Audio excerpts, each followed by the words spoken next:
Hello, I'm Josh. I'm Ken. This is Ken and Josh Go to the Movies, and today we're going to be reviewing Cloverfield, starring a bunch of people who I don't know. Yeah.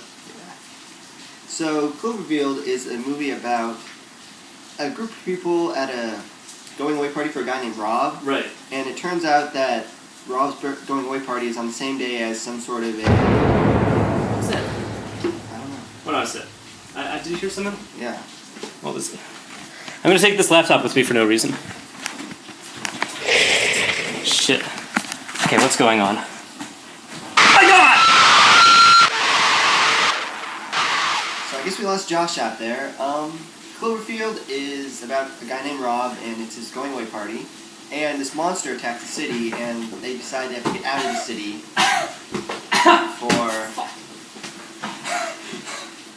What the hell? What? You didn't help me or anything. One of those fucking spider guys attacked me. We haven't reviewed you, Josh. I don't care. Fucking shit. Okay, wait. Okay, Cloverfield. okay. So there's this party, right? Yeah. And and monster then attacks, and they have to get out of the city. yeah, monster attacks the party. People escape the party. The catch is that they're using their own handheld camera to document the day's events. Yeah. The guy HUD is the guy holding the camera the entire Very time. convenient And name. magically, yeah. Heads-up display. Right. Yeah. From video games. Right. And very conveniently, he never loses the camera. He's always pointing what it's supposed to be pointed at. He never thinks to turn the camera off. He does turn the camera off. Okay, I mean, he does, but he's never turning... The camera's never off for the important things. It's pretty, like, uncanny how well the camera's placed throughout. Yeah, you can't think about it too much, really. No, it's not the point, I don't think. No. But it's just supposed to imitate the style of these, like, YouTube videos and cell phone videos, and it does that pretty well. I mean, if this were to really happen, I do think that would be the reaction to someone to take their camera out and start filming it. Do you think so? Do you think they wouldn't be trying to save their own lives? I think it'd be a combination. I don't think everyone would take out their cameras and all start simultaneously filming, but I think there'd be people out there, like the paparazzi, they risk their lives to get crazy stuff. I mean, maybe. I mean, possibly, but... Yeah. Yeah, it depends how realistic you want to think it is. Yeah. What's not real...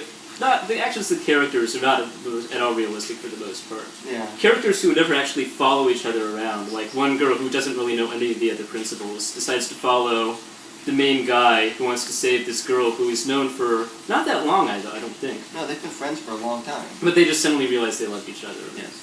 Yeah. And there's all sorts of soap opera stuff going on, which you find out for the first, like, 20-minute long party. They really don't care about it at all. Yeah, that party was kind of went on for a long time, yeah. Especially since they aren't that great at actors. Yeah. Like us. Right.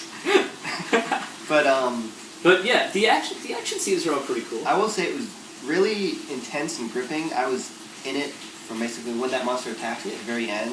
The first, I mean, it's, it really grabbed you. The first-person idea, it does work, and whenever there's something exploding or there's some sort of glimpse of the monster happening, you want to know what's going on. Yeah. And I will say, I love monster movies and stuff like that where people are getting killed off one by one, but I've never seen a monster movie where the death of a character impacts the other characters emotionally. Right. They kind of tried to do that here, which is more realistic. I like that. Like, one character dies, and then that character's mom calls them, and so then they talk to her and they start crying and stuff. It's realistic. I like that. It tries to spend some time, unlike most monster movies, which are basically following the people trying to stop the monster. Yeah. This is just following people caught in its wake, and it's really, almost compares it more to a disaster type movie, where you're seeing people try to survive the disaster. Yeah. And, so there is some emotional resonance there. But for the most part, at least for me, when there wasn't action going on, I really wasn't caring at all.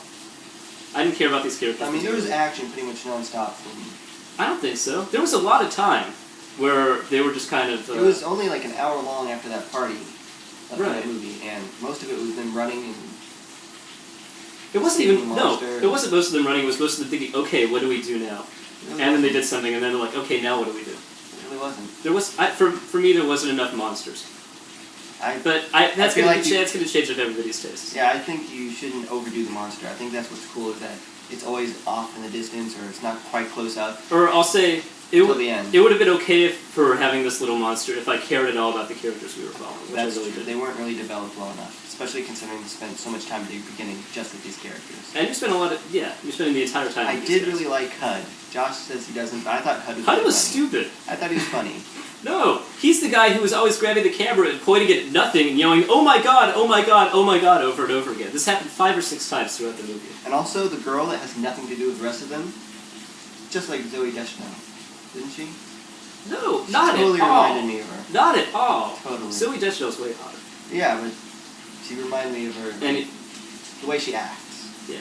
Anyways, do you have any more to say about this? The monster was pretty cool. I don't know how to describe that monster, so. I that's saw somebody something. online describe him as Frogzilla, which I feel like is a pretty cool Kind of. description. It's like, for part of the movie, it looks like just a T-Rex or Godzilla, but then it has like these. The ending was a bit of a saps cop on out. its neck. Oh, The 2 characters are just going like, "I love you," and then they die. that's not really the ending, though. What is the ending then? It's them at Coney Island That's saying today was a good day. oh. Spoiler warning. Oh yeah, by the way.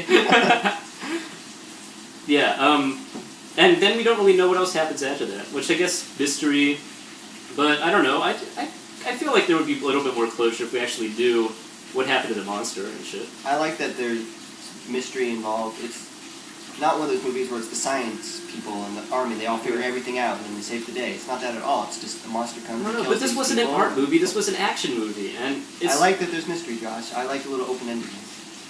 I like to use my brain. It was open-endedness without purpose. It was mystery without purpose, I felt like. No, because these people wouldn't know anything more than we do. Why would they suddenly go, oh, the monster is from this? I This is know what happens to the that monster." that's the conceit. I'm just saying the conceit had serious limitations. Anyways, I gave this movie a Keanu Reeves. Cool but stupid.